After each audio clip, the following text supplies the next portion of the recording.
Por eso pregunto, ¿qué es lo obvio en el campo nuestro de ciencia de la información, de bibliotecología, de documentación, de archivística? ¿Qué es lo obvio? ¿Cierto? Y voy a trabajar con supuestos. Voy a trabajar con algunos supuestos, de los muchos que hay en esa obviedad. Y voy a abordar una discusión alrededor de tres cosas. Tres supuestos en la obviedad del campo de ciencia de la información, documentación, bibliotecología y archivística. La primera, que somos un campo, ¿cierto? Esa es una cosa que parece obvia. Es un supuesto dentro de la obviedad. La segunda, que la sociedad nos necesita. Muchas gracias. Voy a ponérmelo por ahí en la mesa. Y la tercera, que perduraremos, que vamos eternos, como el disco de Darío Gómez, ¿cierto? Que somos eternos, pero como él dice que nadie es eterno en el mundo, entonces ahí pongo la duda. ¿Qué somos? Un campo que la sociedad no necesita y que perduraremos. Tres cosas. Explorémoslas. Pero para explorarla hay que advertir que en todo supuesto hay tensiones.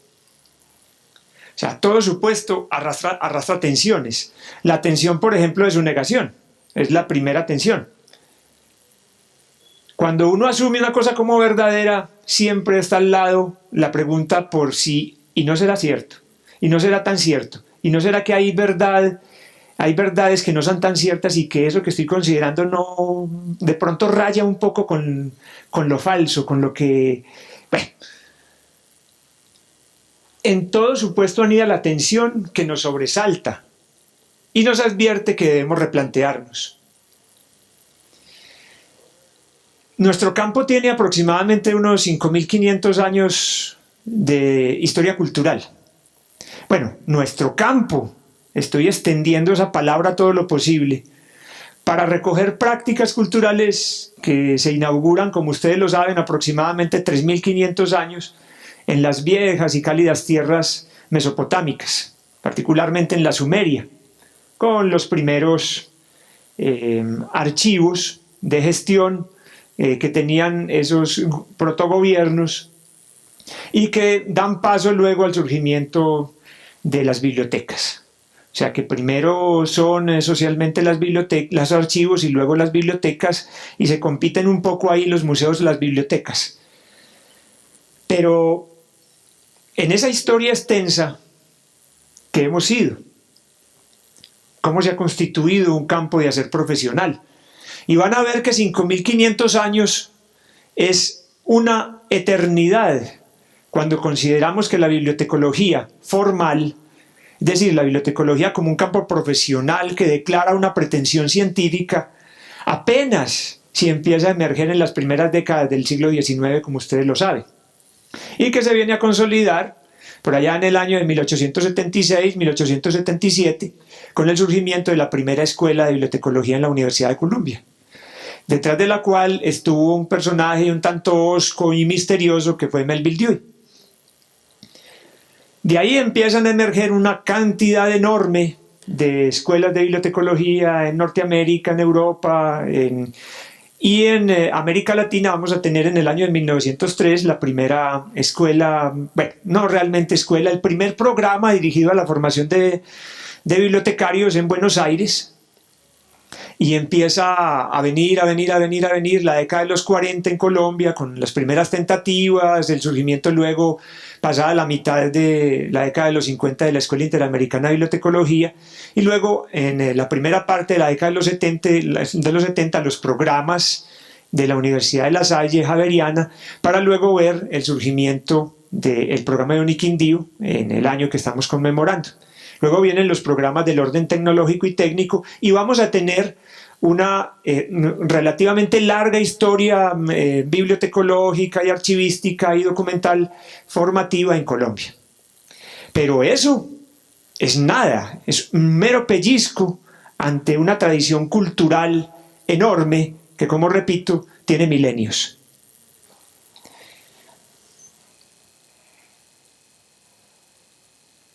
Pero metámonos un poquitico de la mano de un filósofo a estudiar o a mirar qué es eso de tensión, qué es ese asunto de la tensión.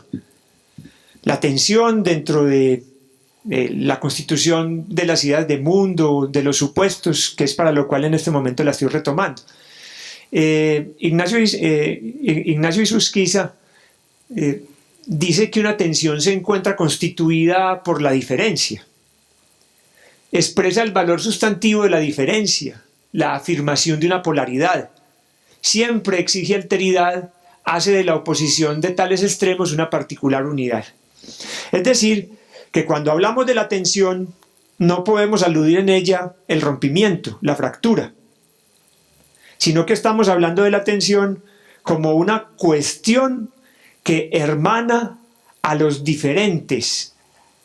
Y en una tensión no necesariamente hay únicamente dos polos, sino que puede haber tensiones con muchos polos. Pero lo curioso es que nosotros hemos tenido la idea de la tensión como un proceso de rompimiento, de fractura, de separación, de alejamiento. Cuando la tensión es todo lo contrario. La tensión es un principio filosófico dirigido a entender que los opuestos, los diferentes, los extraños, los distantes, se encuentran en una unidad. Y esa unidad es una unidad de sentido, una unidad de significado, como lo decía ahora mencionando a Dante. Y yo quisiera, además necesito para poder hacer lo que vamos a hacer enseguida, dejar claro esto, que yo no estoy considerando la tensión como lo primero, sino como lo segundo, como unidad, como esfuerzo comprensivo del otro, de lo otro, desde la comprensión de mi mismidad, de lo que soy. Y entonces la tensión, decíamos, nos sobresalta y nos pone en cuestión la verdad en la que se asienta nuestra identidad. Es una cosa muy curiosa. Toda la filosofía occidental, incluso a partir de, y sobre todo a partir de Kant, se esfuerza en montar una concepción de autonomía, es decir, el reforzamiento del individuo, de lo propio, del mí mismo. Y genera, por cierto, toda una ética basada en la autonomía, y eso irradia la vida social, la vida cultural, la vida política, y parece ser que todo estuviera diseñado en esta sociedad para la defensa de lo individual. Es decir, lo subjetivo entendido como individuo, como átomo, que necesita darse sentido a sí mismo de espaldas muchas veces al mundo. Mientras que hay otras concepciones que son las propias a la alteridad, el reconocimiento del otro como dialogante en mi proyecto de sentido del mundo. Miren cómo ahondo ahí. Resulta que para uno poderse enfrentar a lo que significa la tensión, cuando mira el mundo, uno debe renunciar a sujetarse a lo que le parece seguro, a la idea propia que le ha dado identidad durante toda la vida. Y por eso traigo un texto de un gran poeta latinoamericano, pues yo creo que no tengo que hablar mucho de él porque tengo la esperanza de que muchos de nosotros lo hayamos leído. Es Vicente Huidobro, el chileno, que nos sobresalta. A mí particularmente me sobresalta desde mi juventud, y yo sigo leyendo Altazor y sigo leyendo Temblor de Cielo, y para mí cada vez es un sobresalto por eso que hizo de la palabra plástica, forma. Y miren lo que nos dice en una parte de Temblor de Cielo. Déjate caer sin parar tu caída, sin miedo al fondo de la sombra, sin miedo al enigma de ti mismo. ¿Acaso encuentres una luz sin noche perdida en las grietas de los precipicios? Lo que el arte en general no puede, no lo puede la razón. El arte siempre va un paso adelante de la razón. Esa lucha con el logos es una lucha que el logos perdió con el mito que encarna el arte. Aquí hay que perder el miedo. Hay que perder el miedo a caer en las preguntas que tenemos sobre nosotros mismos y las preguntas que tenemos sobre el campo. Esto es una cuestión vital, es una cuestión de trascendencia. Lo que parece que no cabe en las preguntas desde el logos, desde la razón. Pero de la misma manera como los sujetos necesitamos preguntarnos por nuestra trascendencia, los campos, las áreas de conocimiento, los espacios de práctica profesional también deben preguntarse por su trascendencia. ¿Qué son? ¿Qué han sido? ¿Cómo esa identidad se está moviendo? Y lo que va a pasar hoy trae muchas preguntas a eso. Porque miren las conferencias que vienen. Es una pregunta tenaz sobre la manera de enfrentar la concepción organizacional, por ejemplo, de las prácticas profesionales en ambientes digitales. Aquí hay una pregunta muy grande, pero no únicamente por lo digital. O sea, las preguntas a nuestro campo no lo interrogan solamente desde lo digital, lo interrogan desde muchos campos que yo enseguida voy a proponer. Pero el campo de lo digital es un campo de fuga, es un campo de gran sísmica, dentro de una cuestión de gran sísmica dentro de nuestro campo. Y quiero que lo vean así. O sea que a don Vicente Huidobro, gracias por recordarnos esa necesidad de visitar también y de mirar nuestros precipicios, y de caer en ellos y de preguntarnos qué hay allá, en ese fondo. Pero también se lo preguntaba Neruda, ¿cierto? Con un poema muy lindo que alude a la unidad. Hay algo denso, unido, sentado en el fondo, repitiendo su número, su señal idéntica. Me rodea una misma cosa, un solo movimiento. ¿Qué hay de común? ¿Cuál es ese movimiento común? ¿Qué es eso que nos rodea a bibliotecólogos, documentalistas, archivistas, profesionales de la información? ¿Qué es? ¿Y cómo eso que nos rodea, que aparenta ser monolítico, denso, se está moviendo, se está resquebrajando? Voy con el primer supuesto, que somos un campo, que nosotros somos un campo. Yo pongo en duda eso. Creo que somos una manada reunida en un corral, ¿cierto? Y esa manada no necesariamente es de la misma especie. Pero hay una pretensión del orden epistemológico que busca que ese campo tenga unidad. Lo que yo cuestiono, pues yo lo cuestiono. ¿Cuál es el punto de unidad y cuál es el punto de flexibilidad en esa unidad? Porque si me proponen unidad rígida, tipo soviético, ¿cierto? Yo me salgo del cuento. Pero si concebimos unidad en otras perspectivas, me meto en la discusión. Tenemos dos cosas para entender ahí, en ese supuesto. Que somos un campo conformado por la información o sus extensiones, sus dispersiones, sus desplazamientos. Resulta que los campos... A ver, aclaremos algunas cositas. Primero, que aquí cuando tenemos estas discusiones, tenemos una pregunta grande, no solamente por el conocimiento científico, sino también por el conocimiento en general. Es decir, que esto no es un problema epistemológico únicamente, sino que también es un problema nociológico. Y de la mano de esa pregunta, entonces también es un problema axiológico, que se pregunta por el valor del conocimiento, de lo que se requiere que haga el conocimiento, del proyecto social, cultural y humano del conocimiento. Entonces, que se entienda que yo no estoy hablando en la aridez de una epistemología seca. Estoy hablando en la riqueza o en la pretensión de una riqueza epistemológica metida en la pregunta por el conocimiento humano como una cuestión compleja que compenetra toda la realidad de los campos profesionales. Y voy a explicarme sobre eso. Entonces, que somos un campo conformado por la información. Hay muchos que ponen en duda eso. Por ejemplo, los archivólogos.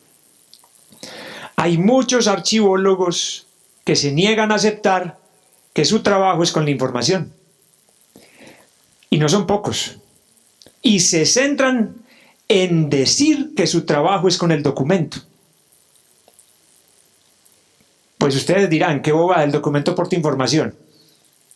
Y entonces que esa discusión es impertinente, que eso para qué, ¿cierto? Pues yo simplemente traigo esa discusión que ponen ellos para mostrar que no hay tal unidad en la comprensión epistemológica del campo. Y que entonces bibliotecólogos, documentalistas y archivistas somos hermanos todos de un mismo campo, de una misma mamá, que es supuestamente la información. Miren lo que significa la constitución de un campo. Un campo se constituye cuando un objeto es capaz de desplazarse, expresarse, dispersarse, regarse socialmente, culturalmente, conservando sus propiedades e impregnando todo lo que toca de su discusión. Ustedes dirán, ¿la información hizo eso? Sí. De alguna manera el dinero también lo hizo, ¿cierto? Si fuéramos a ver por ese riegue social, ese deslavamiento social que tiene el dinero, pues el dinero también debería ser un objeto de campo, ¿cierto? Pero la información tiene esa característica, que se ha regado socialmente a muchas prácticas, a muchos campos, a muchos haceres, y parece ser que ha constituido un campo que se le ha llamado campo de ciencias de la información. Hay algunos que están de acuerdo con eso, otros dicen que no, que cómo así que ciencias de la información, que qué es eso. Y entonces hay unos que tratan de meter a la bibliotecología, a la documentación, a la archivística y a la ciencia de la información dentro de un campo común, ciencias de la información. Por ejemplo, el profesor José Antonio Moreiro, bueno, y otros más.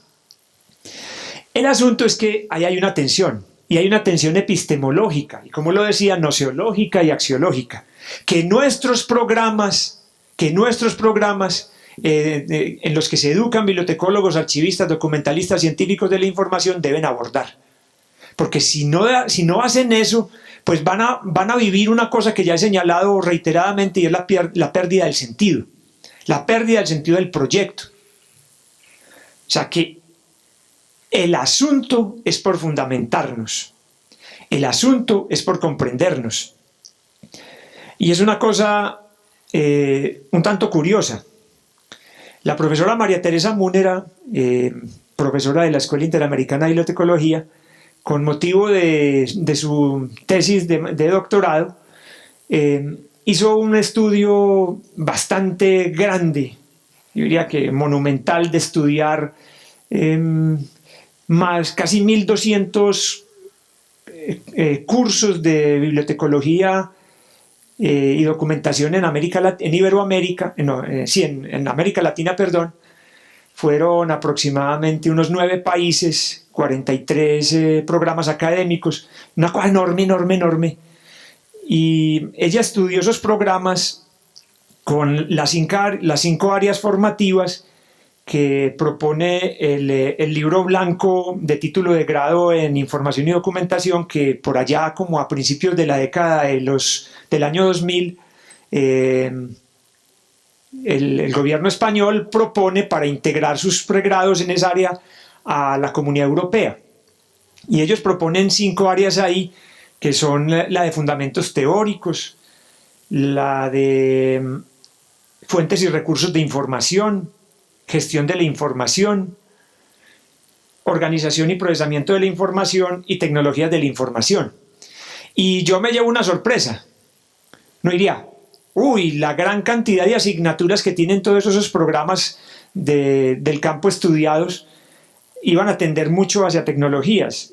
Y descubro que el que más se lleva el porcentaje, o sea, el 33% de las asignaturas de todos esos programas está en el campo de gestión de la información, y le sigue el de fundamentos teóricos, luego el de organización y procesamiento de la información, y por último está el de fuentes y recursos de información. Eso nos dice algo. Y nos dice algo y muy potente. Es cómo se está considerando que debe ser la formación de nuestros profesionales. Cuáles deberían ser las áreas de énfasis. Y me llamaba la atención la carencia de la fundamentación del orden teórica. O sea, la fundamentación teórica de nuestro campo sigue siendo una cuestión de tercer reglón. ¿Cuándo debería ser de primer reglón? Porque ¿cómo se consolidan los campos profesionales si no es a partir sobre la base de campos científicos? Y eso es una cosa ahí que me llamó poderosamente la atención. Cierro el paréntesis. Esa tensión entonces epistemológica dialoga con otra parte de ese supuesto, que el campo que nuestro campo está moldeado por una base técnica y que sin la tecnología que la vehiculice no podremos ser, o al menos que perderemos nuestra identidad profesional. Eso es una tensión, eso que hay una tensión muy fuerte de orden pragmático. ¿Dónde están nuestros profesionales? ¿Dónde están actuando y con qué actúan? Yo voy a proponerlo de una manera sencilla. El problema tecnológico no es el problema de nuestro campo. Las tecnologías han variado a través de estos 5.500 años de prácticas culturales documentales de manera asombrosa. Y cualquiera de ustedes, por su formación básica, lo puede entender rápidamente. Fuimos de las tabletas de arcilla a las tabletas coreanas, de las tabletas sumerias a las tabletas coreanas, en toda esta vuelta de 5.500 años, pasando por multitud de soportes, desarrollos tecnológicos y todo ese tipo de cosas. ¿A dónde están todos esos aditamentos con los que yo estudié procesos de microfilmación y todo ese tipo de cosas? ¿Dónde están?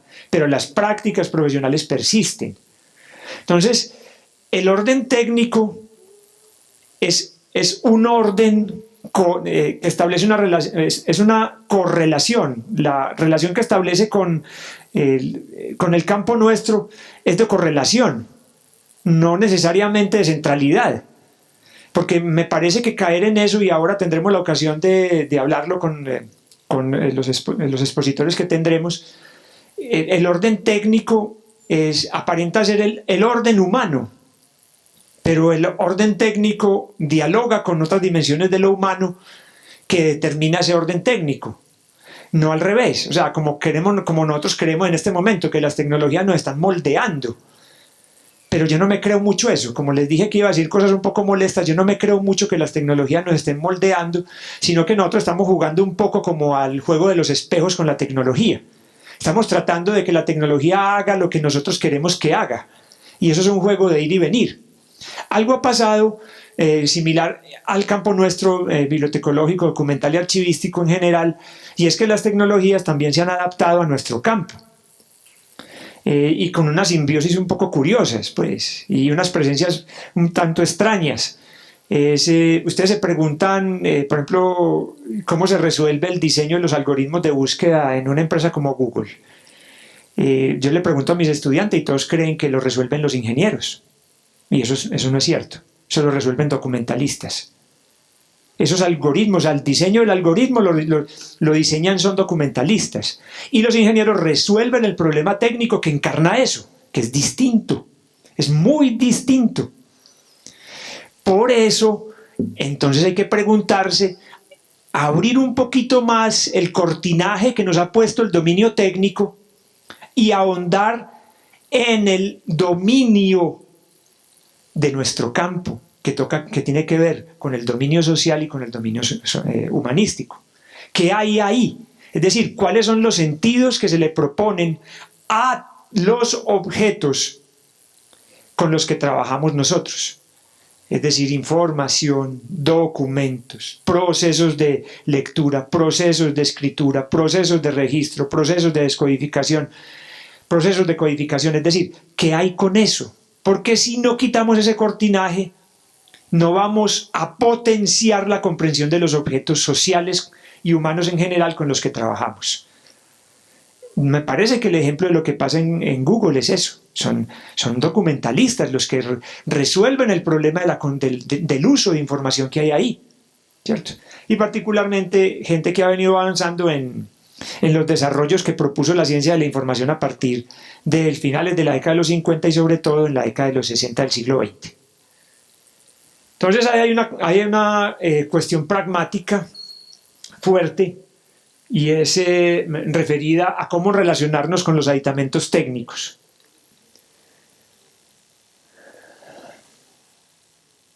Este supuesto 2 es todavía más problemático, que la sociedad nos necesita. Desde la sociología sistémica se dice que la sociedad es un sistema autopoiético. Esa palabreja no tiene nada distinto a decir que es un sistema autogenerador. La sociedad genera los elementos y las relaciones que a sí misma necesita. Y por lo tanto también prescinde de otras. Confiarnos de que nosotros, como lo vamos a ver en el supuesto 3, perduraremos, me parece que es como como decía mi abuela, es la esperanza del ciego, ¿cierto? Es decir, ¿qué estamos haciendo hoy? ¿Qué está haciendo la sociedad hoy con los objetos que manejamos para que nosotros seamos necesarios? Es más, sigamos siendo necesarios. Y aquí me traje una parte de una poesía de un poeta futurista, bueno, más o menos como el último futurismo uno podría decir, es Mayakovsky, que nos advierte eso. Escuchen, si las estrellas se encienden, quiere decir que a alguien le hace falta. Quiere decir que a alguien les hace falta. Quiere decir que alguien quiere que existan. Quiere decir que alguien escupe esas perlas. Es decir, cambiémosle las estrellas. Es decir, si la información nos deslumbra, quiere decir que a alguien le hace falta esa información. Ustedes dirán, sí, nuestros usuarios. Es decir, pasemos toda esta propuesta por nuestros objetos a ver si esos objetos si son una necesidad social y qué tipo de necesidad social son. Si será que alguien quiere que existan. ¿Quiénes, además? ¿Quiénes? Lo pregunto por las bibliotecas. Hagamos el caso de las bibliotecas, porque con los archivos pasa otra cosa. ¿Quién quiere que las bibliotecas existan? ¿Quién demanda que alguien escupa esas perlas? ¿Quién? Los bibliotecólogos o las comunidades. Entonces, ¿nosotros manejamos esos objetos? No creo. Nosotros no somos dueños de ninguno de los objetos profesionales con los que trabajamos. Todos son objetos sociales, absolutamente todos. Todos pertenecen a una producción en el entramado simbólico, cultural de una sociedad. Ahí están, vivos. Todos. Con el archivo pasa otra cosa. Porque en el archivo, y lo veremos, y en su formación ustedes también lo entienden, pues hay una afirmación de la necesidad testimonial que el archivo tiene de una actividad organizacional que está incluso determinada por el Estado a través de ley. Ustedes dirán, pero es que tenemos una ley de bibliotecas públicas también. Pero no es lo mismo.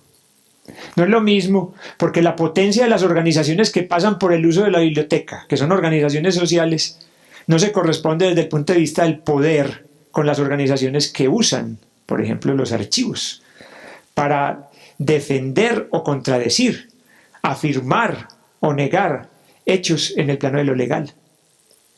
Pues, detallitos. Miren que ahí estamos esculcando un poco los supuestos. Sí, hay dos cosas ahí. En ese supuesto de que la sociedad nos necesita, el primero es que la persona y las comunidades son nuestra razón de ser. Eso desde el punto de vista de la práctica profesional no siempre ocurre, porque yo he visto que persisten muchos bibliotecólogos y profesionales que afirman que sus bibliotecas son de ellos. O sea, los asumen como de ellos. Y de ellos en el sentido pleno del uso del poder. Es mi biblioteca y aquí se hace lo que yo diga. ¿Cierto? Más o menos esa es la sentencia con el látigo en mano. O sea, los usuarios son apenas visitantes, temerosos de no cometer ninguna falta para que no sean impugnados, ¿cierto? Entonces, las personas en el principio de la práctica profesional, pues no necesariamente son el centro o son parte de nuestro hacer. Ahora, desde el orden de la fundamentación teórica, se nos ha dicho hasta la saciedad que las unidades de información son organizaciones sociales, ¿cierto?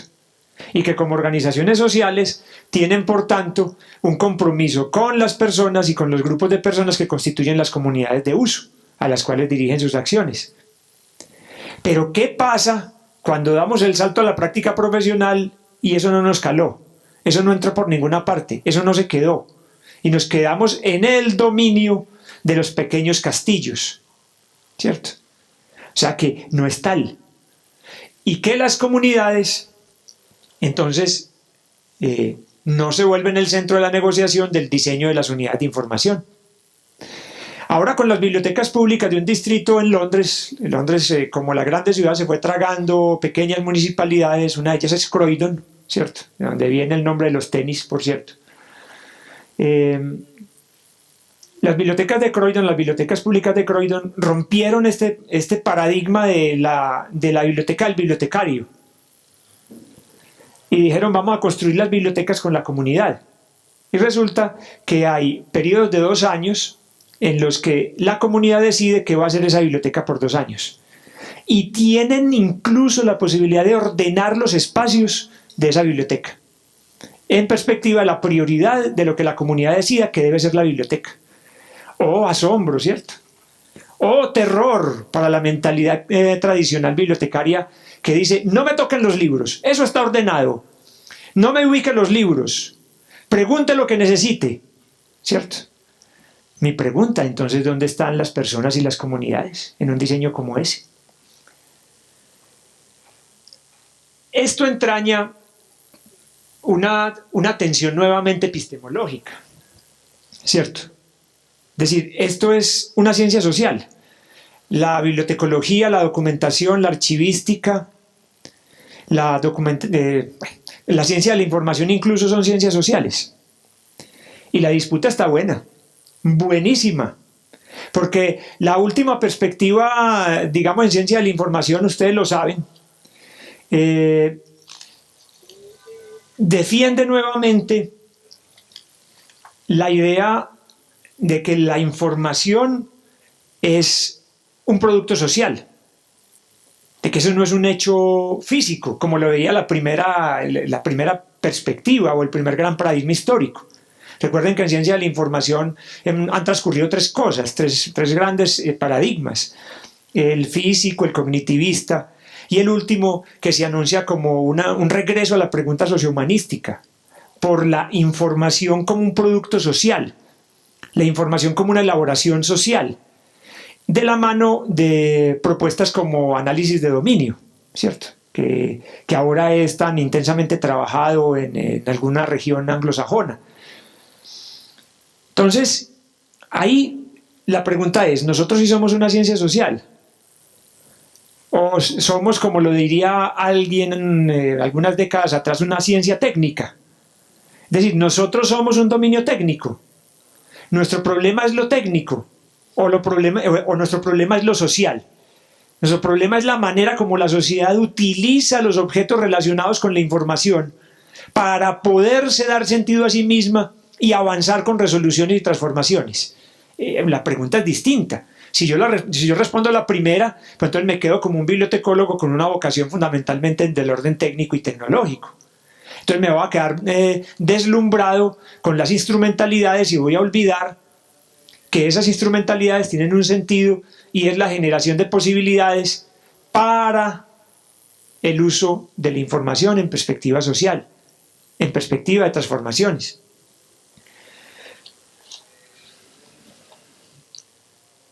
Pero también entraña entonces una tensión sociológica y política.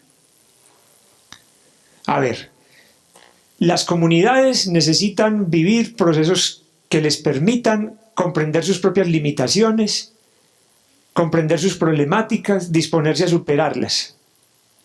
Ese es todo el esfuerzo social por mejoramiento humano. Igualmente las personas, que sean capaces de entender qué las determina, qué las limita y que puedan superar ese conjunto de determinaciones y abrirse a un futuro de posibilidades.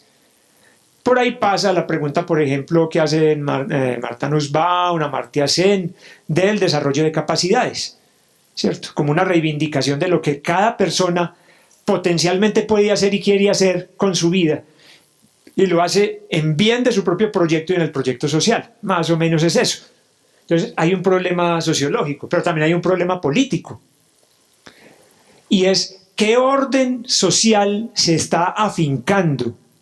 ¿Qué orden social se está determinando se está apuntalando desde las prácticas bibliotecarias, archivísticas y documentales. Pongo un ejemplo bien dramático. Nuestras universidades públicas. Se acaba de publicar la revisión del último índice de revistas que son revistas reconocidas por índice Scopus para meterse en los puntajes de productividad académica de profesores universitarios en Colombia, según el decreto, pues, el decreto propio de eso. Resulta que bajaron de 75.000 a 35.000. Y resulta que las revistas del área de sociales en las que nosotros supuestamente nos vamos a mover apenas son 200. De esas 200, todas están en inglés. Y todas son journal que pertenecen a los países mal llamados del primer mundo. Ustedes dirán, es que estamos atrasados, de malas. Como estamos atrasados, tenemos que ponernos a competir y tenemos que hacer mejor las cosas. Sí, es un llamado muy elogioso y yo no lo discuto. Pero les pregunto una cosa, y si todos los proyectos que en el área de ciencias sociales emergen con construcciones comunitarias que están dirigidos a hacer desarrollos junto con esas comunidades, ¿qué le va a importar a esas comunidades que eso esté publicado en un journal de ciencias sociales en Inglaterra? Si lo que necesita esa comunidad es que esa información producida, ese conocimiento producido en el proyecto investigativo, llegue a ellos y haya otras formas de circular. Todavía soy más dramático con eso. La Universidad de Antioquia tiene en este momento una discusión muy fuerte. La discusión de la política de segunda lengua. Y ustedes no tienen que hacer el menor esfuerzo para saber cuál fue la decisión del Consejo Académico inglés. Pero resulta que en nuestra universidad, según el índice, un censo que se hizo, se hablan aproximadamente 15 lenguas distintas en nuestra misma universidad. Entonces, ¿qué vamos a hacer? Se habla huitoto, se hablan idiomas de lenguas del sector de las comunidades indígenas del Urabá, de todas partes. Y entonces, ¿qué vamos a hacer? Miren que el asunto no es fácil. Miren que el asunto no es fácil. Es decir, decidir cuál es el orden social al cual le están apuntando nuestras prácticas profesionales, nuestras prácticas institucionales, también corresponde a los bibliotecólogos y a los archivistas. Alguien una vez me decía, Didier, eso es iluso, eso es ingenuo, porque el archivista, el bibliotecario, es contratado dentro de un sistema y tiene que operar así. Sí, pero es que resulta que los que lo contratan fueron también a su vez muchas veces orientados por bibliotecólogos y archivistas que no tuvieron esa conciencia. Y también debe decirse que no todos los bibliotecarios y todos los archivistas y todos los documentalistas trabajan en ese tipo de institucionalidades. Y que en general todo profesional está llamado a preguntarse por cómo está moldeándose el espacio en el cual trabaja, en el cual practica su profesión. Eso es una actitud política frente a eso. Político no significa politiquero, porque también se le ha demandado mucho tiempo a nuestras profesiones que no tenemos senadores, que no tenemos ministros, que no tenemos quien le hable a los ministros ni a los senadores. No, es que no se trata únicamente de eso. Eso es posiblemente necesario, seguro sí, seguro que sí. Pero ante todo lo que necesitamos es personas con conciencia política, de cómo lo que hacemos impacta la vida social, impacta los proyectos de orden social. Miremoslo así de sencillito, así de sencillito. Nuestros procesos de formación de lectores, que es donde yo trabajo, ahí yo me muevo en eso, ese es mi campo. Nuestro proceso de formación de lectores. ¿A usted no les parece que es muy curioso que los bibliotecólogos hayamos venido teniendo un espacio creciente en la discusión de las políticas públicas nacionales sobre eso y regionales? Es que eso no nos lo ganamos simplemente porque nos invitaron. Porque alguien muy querido, muy caritativo dijo, ¿viste? ¿Dónde están los bibliotecarios? Llamémoslos. No, eso no se ganó por eso. Eso no llovió. Eso partió de un ejercicio político de primero preguntarse, ¿por qué no estamos? Segundo, ¿cómo vamos a estar? Tercero, ¿cuáles van a ser nuestros argumentos para estar ahí? Y cuarto, ¿cuál va a ser nuestra plataforma de entrada ahí? Por ejemplo, el plan de lectura, escritura y oralidad de Medellín está impregnado por la concepción bibliotecológica del dominio social de la lectura y la escritura. Eso no es malo ni bueno. Eso es simplemente un principio de respeto por una ciudad que ha construido el espacio bibliotecario como un espacio cada vez más significativo. Punto. O sea, una cosa y otra se corresponden. Son pues tensiones sociológicas y políticas. La tercera, llamemos a un poeta de nuestro campo, a Roberto Juarros, que como nosotros fue bibliotecólogo y documentalista, argentino. Uno de los, para mí, de los poetas latinoamericanos contemporáneos más vivos. Su palabra es bella, es explosiva, pero es una explosión que no son unas explosiones como de júbilo, sino como unas explosiones internas, como una cosa que ilumina lo que es dentro. Es una experiencia poética muy bella la de Roberto. Miren, que perduraremos, estamos tan seguros de eso. Si estamos tan seguros de eso. Cuando quienes hacíamos las bases de datos, ahora las tenemos que comprar. Miren la paradoja que hay. Para uno poder publicar en una revista internacional de esos tales journal, ¿cierto? En casi todos ellos uno debe pagar para poder publicar. No sé si ustedes lo sabían, pero por ejemplo hay que pagar montos que normalmente no bajan de los $1000. Y resulta que uno hace el trabajo con fondos públicos, el trabajo de investigación. O sea, a uno el Estado le paga para que trabaje en ese proyecto, y de ese proyecto emergen artículos, lo que nosotros llamamos entregables, que se van a las revistas internacionales. Pero a ellos les debemos pagar $1000, $1500 y todo eso. Y después tenemos que pagarles para poder consultar en ese journal, en la base de datos, el artículo que nosotros produjimos. El negocio es redondo, ¿cierto? El negocio es redondito de principio a fin, redondito. La pregunta es si nosotros podremos perdurar en un campo en el que la mentalidad, no de los negocios, porque los negocios son parte de la vida humana, sino la conciencia mercantilista, utilitarista y rentabilista del negocio, que es muy distinto, toma todos los aspectos de la vida, todos, y los reduce a un problema de ganancia. ¿Cierto? El problema es ese. ¿Dónde estaremos nosotros con las alternatividades, por ejemplo, en ese dominio de lo político nuevamente? Y Roberto Juarros dice, inventar el regreso del mundo después de su desaparición, e inventar un regreso a ese mundo desde nuestra desaparición, y reunir las dos memorias para juntar todos los detalles. Hay que ponerle pruebas al infinito para ver si resiste. Y sí, pongámosle pruebas a nuestro supuesto infinito. Nosotros estamos suponiendo que somos infinitos, que quizás, como lo dice otro poeta futurista belga, Emile Verhaeren, los hombres viven y mueren por una idea, mas la idea es inmortal. ¿Será que nosotros estamos creyendo que el dominio de la información es inmortal? Y que el dominio de las bibliotecas y los archivos y los centros de documentación, el dominio todo nuestro es inmortal. ¿Sí será que somos tan inmortales, que le estamos apostando a una práctica y entonces que la práctica es inmortal, como creemos que es también la idea de la necesariedad de la información? Tenemos pues nosotros muchos supuestos caminando, andando por nuestro campo. Tenemos muchas cosas que resolver. Tenemos la necesidad de estar más juntos, no solamente entre nosotros, sino con los otros. Y los otros son de dos tipos. Nuestros usuarios, para entender profundamente que la información es un problema social, no es un problema únicamente técnico. Y con otros, que son nuestros compañeros de las áreas de las sociales, las humanísticas, en primer lugar, pero también los otros profesionales, para poder resolver los grandes retos que tiene para el mundo contemporáneo el manejo de la información.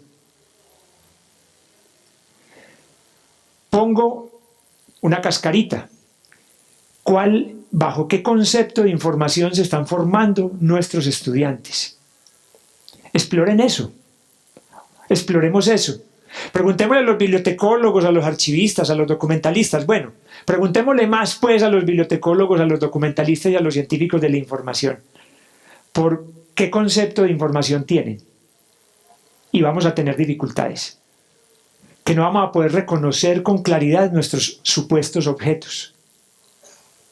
Yo debo confesar, yo tengo líos para aceptar que el objeto de la bibliotecología, por ejemplo, es la información. Yo tengo líos. Y eso no significa que reniegue de ella. Me parece que la bibliotecología pasa por otras lógicas distintas y no únicamente informacionales. Pasa, por ejemplo, por preguntas sobre el lenguaje y por la manera como el lenguaje permite que la información se use. El lenguaje como materia plástica en la cual es posible conservar, transmitir, difundir información y organizarla.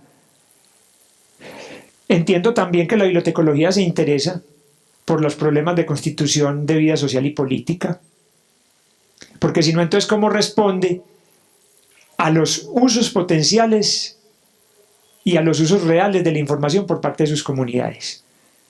Es decir, lo que yo siento es que cuando nos clavamos en un objeto tan unidimensional como es el objeto de la información, nos ahogamos, nos limitamos. La discusión que tenemos nosotros en este momento en la escuela ¿es la información o son los procesos sociales por los cuales la información se produce, se usa, se organiza, se difunde, se transforma? Es distinto mirar una cosa de una manera y de la otra, es muy distinto. Es muy distinto. Entonces, decir que nuestro objeto de estudio se reduce a la información es un supuesto que no tiene para mí asidero dentro de nuestro campo. Porque es un objeto inerte.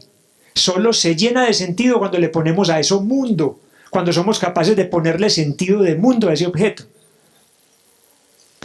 Bien, y que para ir terminando, también me pregunto si nuestros programas aguantan seguir creyendo que somos necesarios.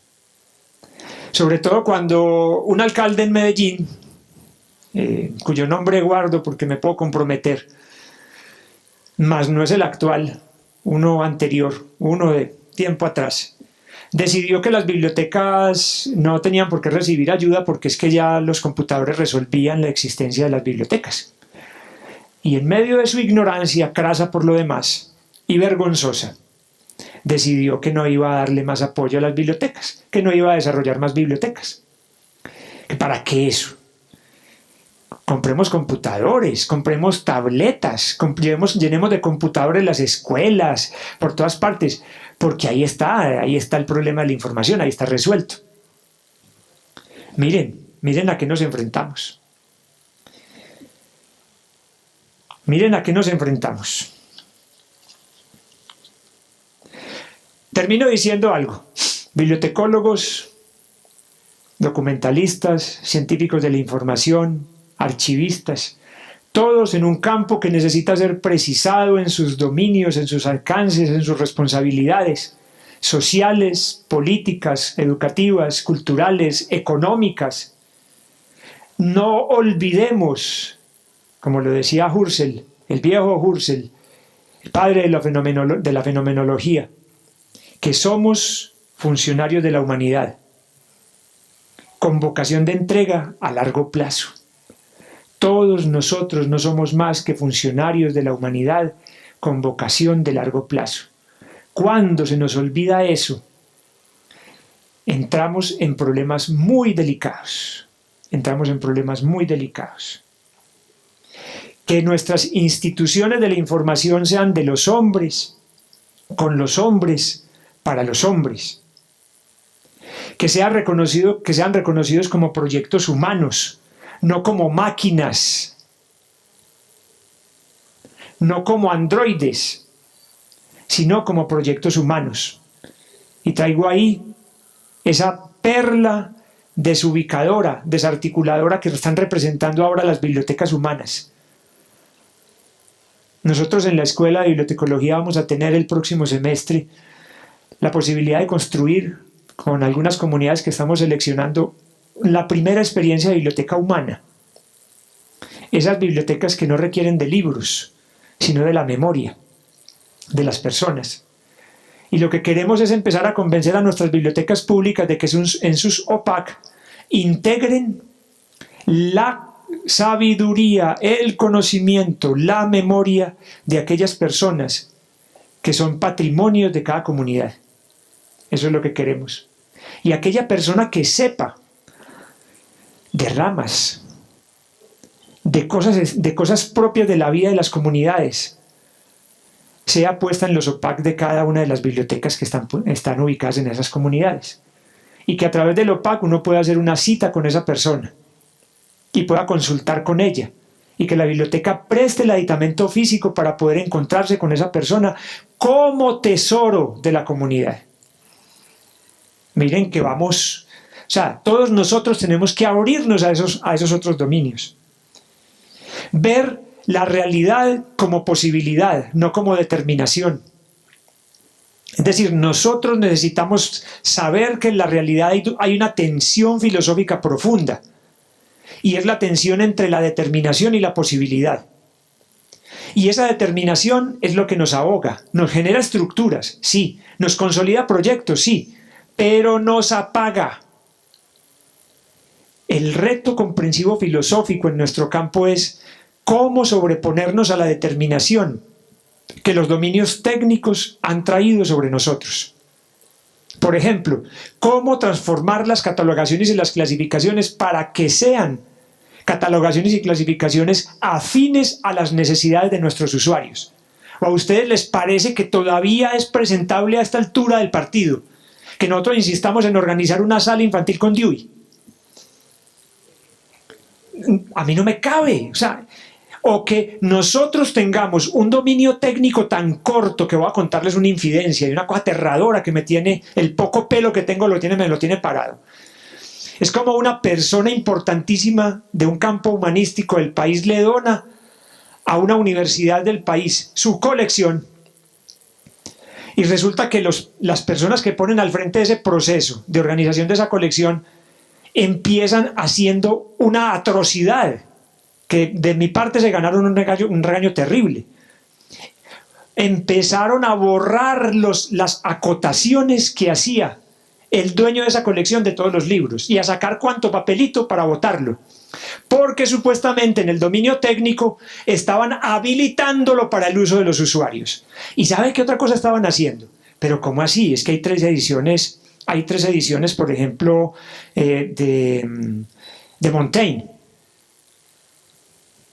3 ediciones de los ensayos de Montaigne. Y entonces yo decía, no, pero es que con uno tenemos. Los otros los podemos intercambiar, hacer canje y lo podemos donar. ¡Estupidez crasa! O sea, ¿dónde está el dominio cultural y social del bibliotecólogo para entender que eso es una atrocidad lo que estaba haciendo? O sea, ¿dónde está nuestra formación sociohumanística para que nos advierta que cada libro es único y que si el profesor X decidió comprar 3 ediciones fue por algo, no para llenar sus estantes? Es decir, ver la realidad como posibilidad y no como determinación. Significa tener vocación de futuro. Eso significa eso. Tener vocación de futuro, y esa vocación se apuntala en un proyecto de futuro. En un proyecto de futuro que respete mi comprensión de lo que he sido y lo que soy hoy. De otra manera, no es posible para nosotros podernos constituir como un campo que realmente reconozca sus objetos, reconozca sus responsabilidades con la sociedad y sepa proyectarse de manera transformativa en la vida social y en el mundo. Somos bibliotecólogos, archivistas, documentalistas, científicos de la información con responsabilidad de mundo, porque somos funcionarios de la humanidad. Y nuestro proyecto profesional y científico es el de transformar la vida social haciéndola más humana. De otra manera, no tenemos sentido y por lo tanto no tendremos perdurabilidad. Muchísimas gracias.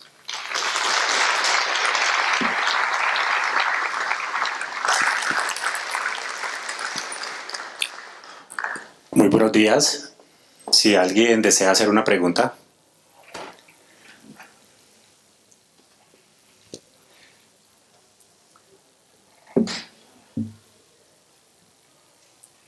Yo también la recibo por correo electrónico. No hay ningún problema. Un momento. Incluso por el WhatsApp también.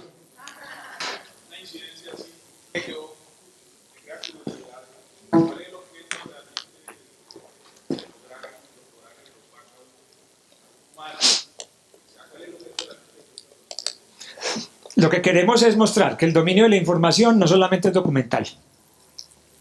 Primera cosa. Segundo, y también lo que queremos buscar es que no se crea que el único documento es el que registra la información de manera física, sino que entendemos que el humano también, sus contenidos también pueden ser considerados documentales.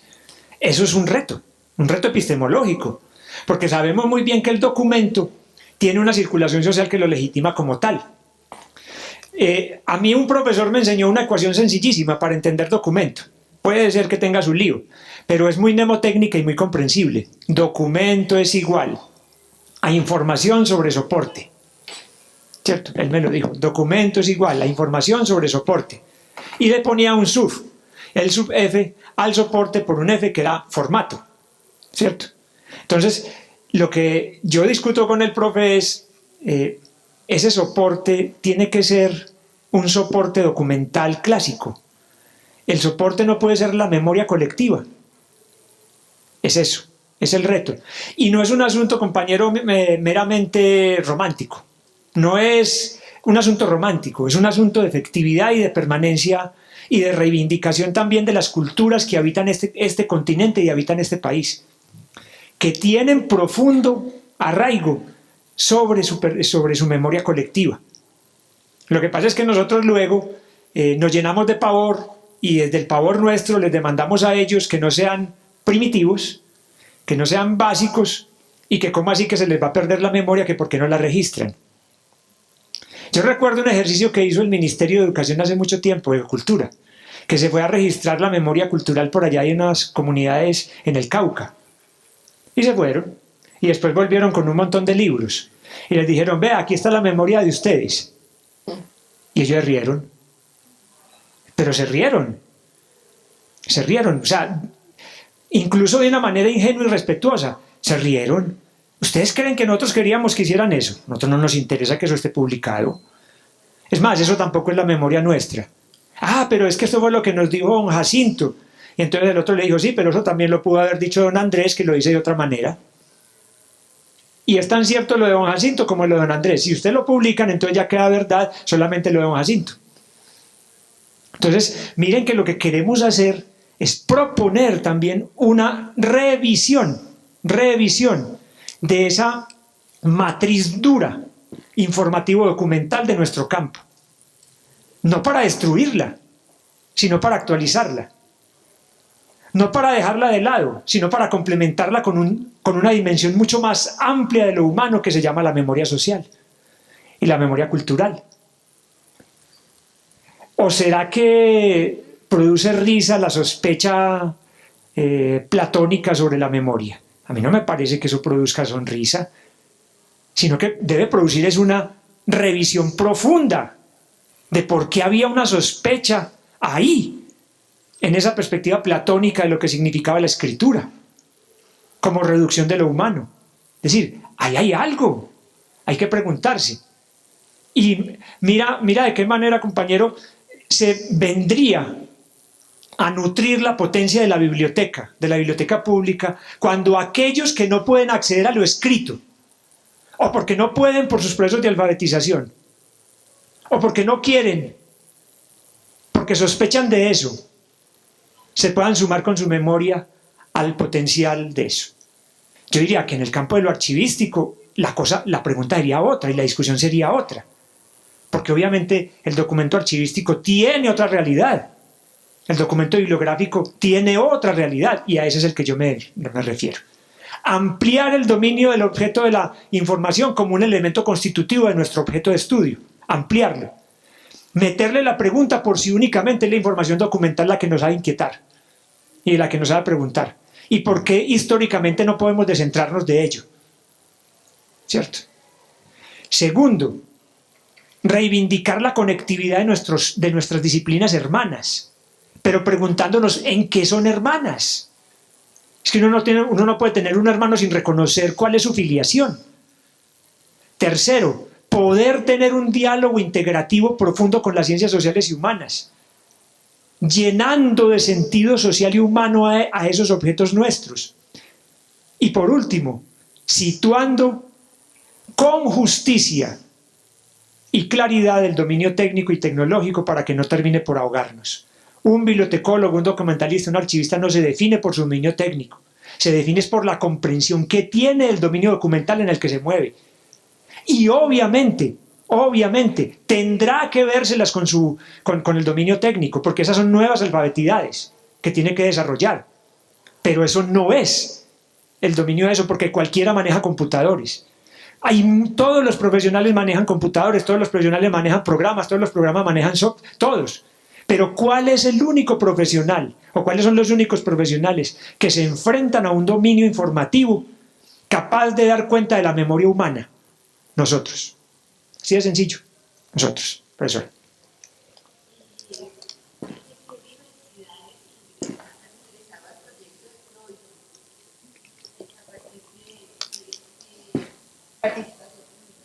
Hasta donde yo las reconozco todas. Ustedes saben que esos distritos eran distritos industriales. Y allá ha habido una inmigración africana, islámica muy grande, incluso latina. Allá hay muchos españoles y latinoamericanos. Y las diversidades han entrado en ese dominio.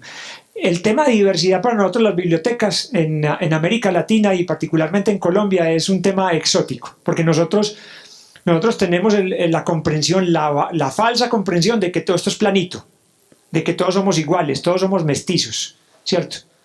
En estos días hicieron una encuesta en la universidad que cómo la gente se sentía, y la gente tachaba mestizo. Y uno iba a ver negros, indígenas, y todos eran mestizos. O sea, es un problema, es el aplanamiento por lo bajo, es la igualación por lo bajo de las diferencias, más el otro tipo de inclusiones, las obvias, las sensoriales, pero también otro tipo de inclusiones, por ejemplo, las alfabéticas. ¿A usted no se le ha preguntado, no le ha pasado por la cabeza, seguramente que sí, preguntarse por qué las bibliotecas se construyen solamente para los lectores? En principio una biblioteca es para los lectores. ¿Y por qué? ¿Por qué tiene que ser únicamente para los lectores, para los que saben leer y escribir?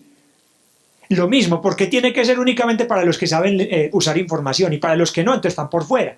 La biblioteca se define históricamente como una institución de élites, que es lo terrible. Es una institución en su vocación elitista.